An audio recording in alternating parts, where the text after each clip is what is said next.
AKAPADers, welcome to our Wolfgang Petersen tribute legacy obsessive look at all his films, the filmography of the late and the great Wolfgang Petersen. I am your host, Peter A. DeLuca, and this is AKAPAD's Audio Audacity podcast. The title will soon change. We'll get new branding effort at issue 500, at episode 500. And yeah, we're talking everything Wolfgang Petersen. We've been a little bit on the run. Our previous installment, episode 482, Troy. A couple of things I forgot to mention. This James Horner music for that. James Horner music for this movie, Perfect Storm. Troy also $200 million, $500 million worldwide. It's a huge movie. And when I say things in the terms of they don't do them like this anymore, like movie wise, or this is like almost like the end of an era of these types of movies. Perfect Storm falls right into that. And by that, I mean almost like CAA, creative artist agency. Oh my God. Big brain fart there. CAA, Creative Artist Agency. This was the big norm during this time. It peaked in the 90s, and we're still dealing with the crest of talent agencies who had the talent and put together projects and nurtured projects for film studios, in effect becoming production companies of their own because they held all the contracts. Everyone worked underneath them. There is a great book on CAA and Michael Ovitz and that whole crew available. I believe it's even on Audible. Get it, read it. It gives you really good insight into just the idea of why films like this are insanely important. But we have $120 million spent. We have music, and I say music by James Horner because this is an Oscar-winning score, Oscar-worthy score. It didn't win best score, but this is an Oscar-bait movie. And when I say that, let me explain that. We have a full cast. We have a fully realized production. And we have a story that is tragic. It's a sad story. We watched this movie. Now, this movie, Perfect Storm, George Clooney, Mark Wahlberg. You cannot watch this movie one time. You need to watch this movie multiple times regularly. This movie is to be absorbed and digested. And I really believe that and Troy, our previous episode / movie, fell victim to this. We're also in a highly competitive time in Hollywood, what might be the most competitive age in Hollywood history. This is the perfection and the peak of the Hollywood blockbuster. Tentpole features now are mapped out years in advance. Studios are fighting for spots every Friday, every Wednesday. Like some movies that drop on Wednesday, but it's mostly Friday. And they compete against the Friday slots to what's available in the market and to, like how is a movie going to serve better around Halloween or Christmas and so forth. Highly competitive, and that's why they announce and lock down these positions early. And it's also a little bit of a courtesy that they don't let other film studios, they don't step on their feet and vice versa. But sometimes it's that competitive. It is a loaded race, and we're in that age. So any movie that kind of resonated and rises to the top really did through the DVD era. Films today, and even, because people do it on streaming, but people discovered and rediscovered movies on VHS. It was heightened and accelerated during the DVD phase. This movie rose, and so did Troy through the DVD phase, and it's extraordinary that this movie is still there, meaning I can watch this movie and it really looks and feels like it was made today.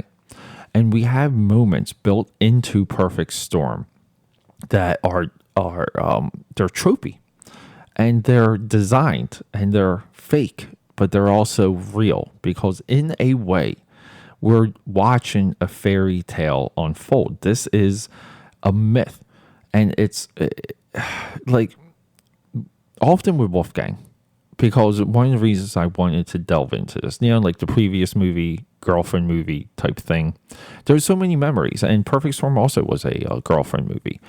I enjoyed this movie so much when I first saw it. I think I'm pretty sure I watched it like 3 times in 1 week. I went with like different people, of course. I didn't just go by myself. I've only seen 2 movies by myself, by the way. But this movie took me aback because of 2 reasons. I love the ending so much. And I love all the different characters. They have a thread and they have a through line. And it's pretty vast. It's pretty complex, but it's satisfactory. And that's the problem we had with the previous movie, Troy. It just didn't feel quite satisfactory. That's a platitude. It's hard to define. It's hard to nail. But it is there, and you do kind of sniff it out when you see it. Perfect Storm. And this is blasphemous. Perfect Storm is a perfect movie. Now, if you go on Rotten Tomatoes, which is garbage all the time, I mean, I guess it does serve a little bit of a purpose, but it's garbage. Any type of review aggregator, if you go through the reviews of the time, you go through Wikipedia, this movie is maybe the most underrated movie of our time, of the modern age. Because no one addresses how perfect this movie is. They talk about it as if it's a George Clooney vanity project or it's a failed Oscar bait. Who cares about that? I know I did open the podcast with that, but Perfect Storm is a perfect movie. And if you're not familiar with the story of Perfect Storm, we're talking about sailors, we're talking about fishermen. And keep in mind, the Perfect Storm led to the entire genre of the reality show fishermen, the live bait shows, whatever the heck they're called, okay? There's like 4 or 5 of them now. But this movie led to the fascination of fishermen. I say sailors, they're not sailors, they're fishermen.